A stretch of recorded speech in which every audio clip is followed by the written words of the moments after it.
Okay, here we are back again, and we have a guest that you're familiar with if you've been watching the show. His name is Richard Iyall, and Richard is a poet that is so fantastic. His poetry tells stories. So he's going to be doing something like that for us this morning, and he's going to also show us some of his photography, and I'm looking forward to that. Richard, how are you this morning? I'm doing good. Good. Thank you. I'm always glad to have you because I love your poetry. I mean, I've never seen any poetry that was so storytelling as yours. And I like stories. Thank you. It's something that really comes from my heart. You know? I know it does. I know it does. So, are you going to read something for us today, Richard? Sure. I have two for today. Oh, wonderful, wonderful, wonderful. This goes back. Well, actually, in 1982, I met a woman and we became companions. You know, and we lived together for a long time, 27 years. Oh my goodness. So you could say we were common law husband and wife. And we had a lot of good times, and there was a lot of stress too. Well, there always is. But she would often accuse me of writing sonnets, as if that was something wrong. You know? Terrible thing. Which I never had. You know. But then she had real health problems, and then in 2010 she died. Oh, I'm sorry to hear that. But I also in 2010 I went to City College and took my poetry writing class. Oh, okay. And so when I was assigned to write a sonnet, I wrote one for her. Oh, great. So this is on the dark side, this one. Okay, that's all right. It's called. I've gone through this poem and I've revised it a little bit to put it in the past tense. You know what? Why don't you pull that microphone a little closer since you'll be there? That's good. There you go. Great. Okay. Now this one is titled 2010, A Storm to Mark a Change, an Italian sonnet. The autumn equinox had passed again, but that one marked a big change in my life. I lost a woman, almost like a wife. Companion that she was, she called me friend. The years of joy and trust were gone. The pain had filled my heart without relief. The strife of her demands was much to bear. A knife could hurt me not as much inside. Then rain. The summer left, but that one was the last that two were tied together by a string. Invisible, once flexible and strong, now broken, just a remnant of the past. Oh boy, that The is storm, a sad one. there's two more lines. Okay. The storm crept in, but saved its punch to bring its fury to another who done me wrong. Is that it? I'm always coming in too soon on you. You have to say, that's it. Okay, that's great. It is sad, but it's beautifully written. Beautifully written. Thank you. Okay, you're going to read another one for us. Sure, yes. This one, I also wrote it, the original, in that class at City College. Oh, it was okay. English 15A, Creative Writing Poetry, with Jim Ewing being the instructor. Oh. And this poem that I'm about to read is the longest poem he ever received from a student up to that point, which when I was in his class, that he'd been instructing for 20 years. Oh, So okay. About 4 pages. Okay. And this is titled In Memory of Josie, Dorene, Bobo. August 31st, 1940 to September 29th, 2010. An elegy. October 12 of 82, our lives were first entwined. She was unique in many ways. Her life was hard. Our time was filled with dreams and plans and work and play. But she was not an ordinary sort of gal, you see. Her life was fraught with challenges that few would understand. She helped her dad with farming work. She loved it, helping him. The time she had with him had meant so much to her. To be on Blue Jay Ranch near Sangertown with memories so dear. She flew from branch to branch, she said. From tree to tree she flew. She took me there one time to see the place where she was raised.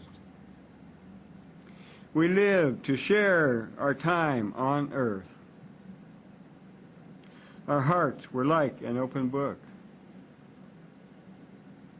The trust we had was deep for years. We helped each other out. The lust she had for life was grand.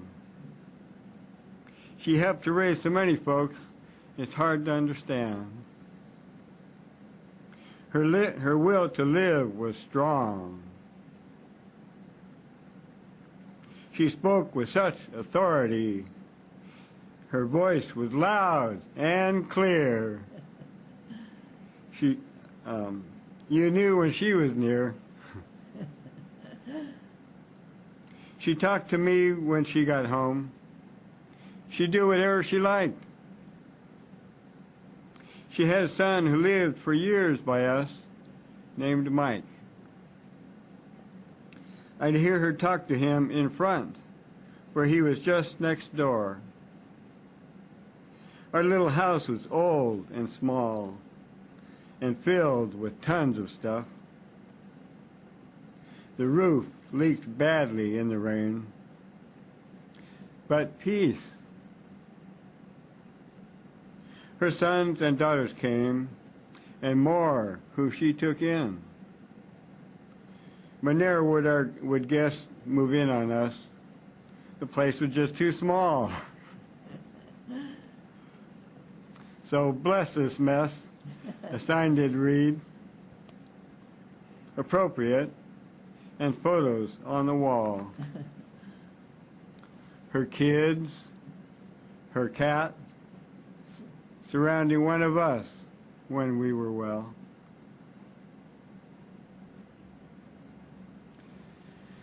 But times they changed, and pressures grew, so something had to give.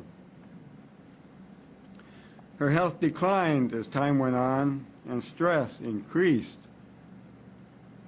To live in such untenable conditions such as that was more than we could take. I fell into a panic state, so poor I couldn't pay the bills. I worked one day with overtime, then tried a job at night. I didn't take the time to dine, just rushed across the town to start my second job in haste, though Josie said to eat. To start a job by being late was not my tendency. My stress got worse as time went by, and then I couldn't sleep. I went to work though anyway, though I was dragging bad. Then after work, I made it back to grab a meal on the run and change. To keep on track, I sped off to a meeting of the NRA. But that just drained me even more. I felt so out of place. In fact, I walked on out of there without a word to say that I had given up on them. Their goal was fine, to save our rights, but I was wearing thin. So I went home to get some rest, to eat some crow, I have to say. For she was right on this. The morning came, and off I went to try to drive again, to go to work. I changed my mind and turned around. My brain had reached the limit it could take. I could not work that day. Within a block, I saved my life by coming home to stay. Then Josie called my job with an excuse for that day off. But that was just a starting point, for stress was getting rough.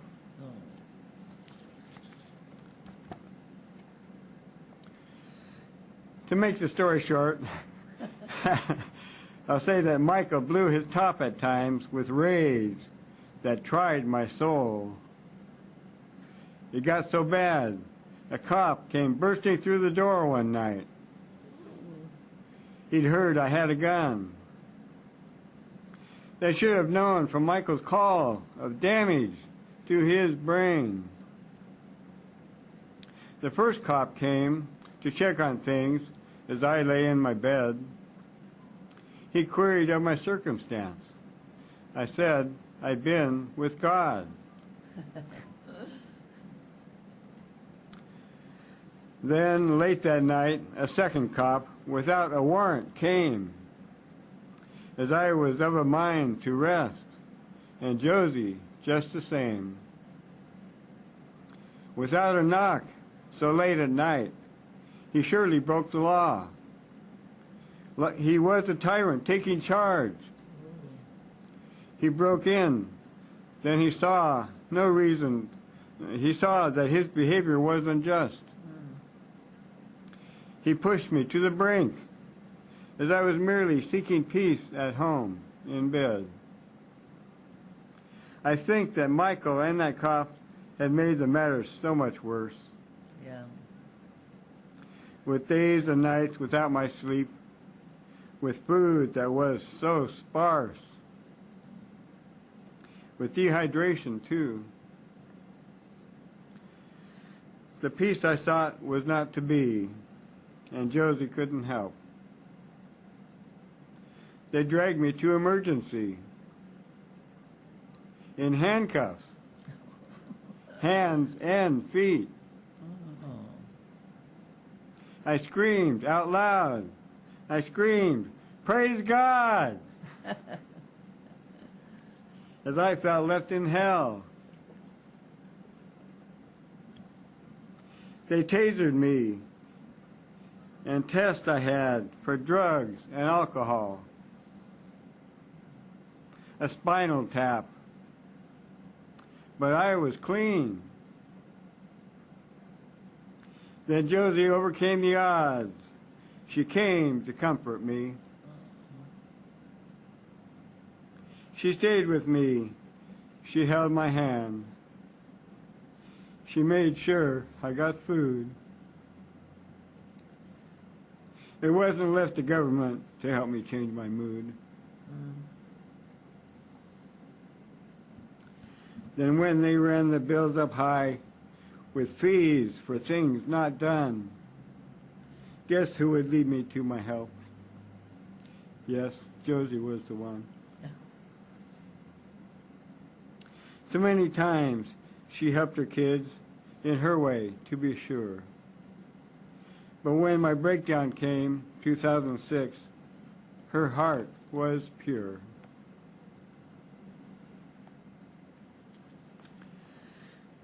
Her jealousy was hard to take. She used me much and lied. She wouldn't listen to my pleas to eat good food. she died.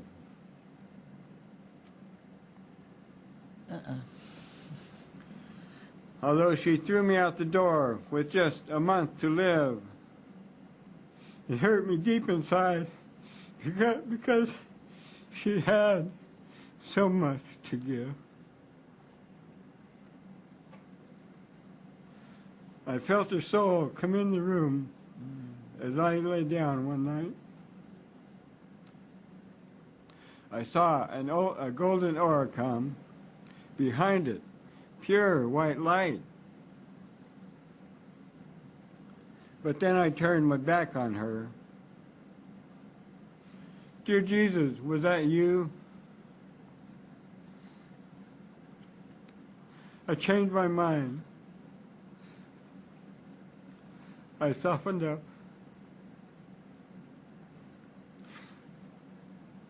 I love her. Yes, I do. Oh my gosh. Are you finished? That's it.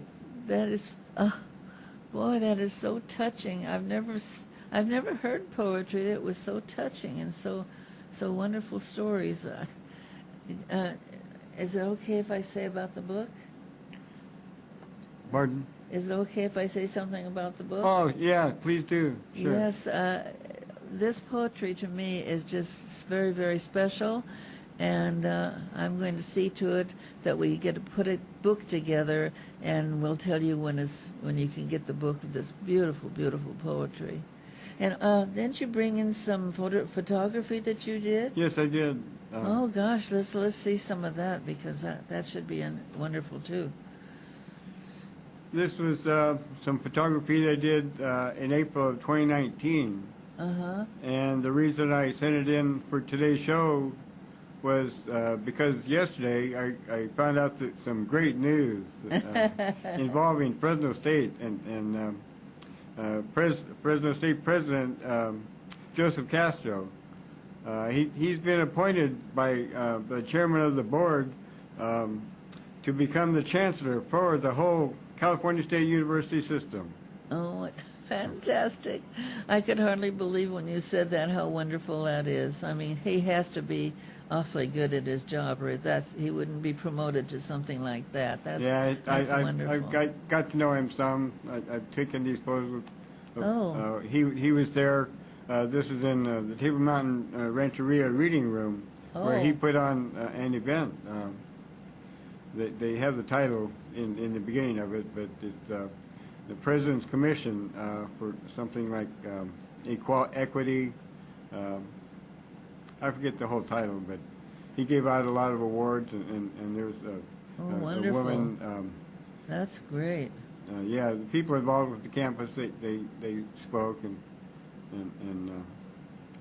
so to honor him, I wanted to show some photos that I took of one of his events. Oh, that's good. That's good. We like to see photographs here. This is Dr. Lee. I forget her last name, but it must be there. But she's active with at Fresno State in the Women's Studies Department. Oh. And she's on the board of a Native American organization here in town, nonprofit. Well, gee, I would love to get my books into there because they're perfect for the subject. Perfect. Yeah, this place is called Fresno American Indian Health Project. Oh, great. And as a matter of fact, I'm a client there. Yeah. And they've had a lot of really good things. That's great.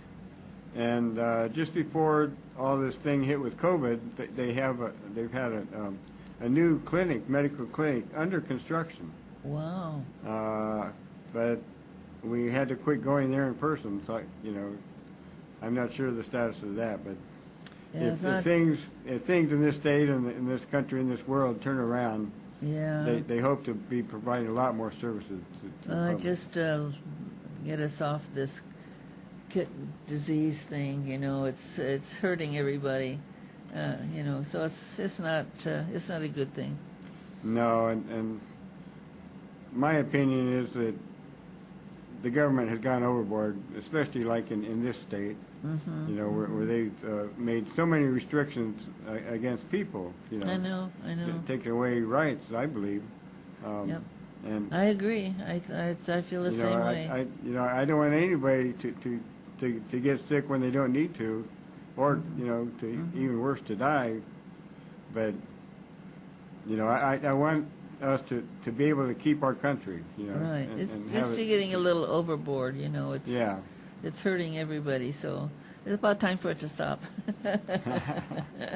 Okay, thank you so much coming in again, Richard. Your poetry is so wonderful, and I know I'll get something started on the book there, and it's going to be exciting. Oh yeah, it is. Okay, honey, thank you so much.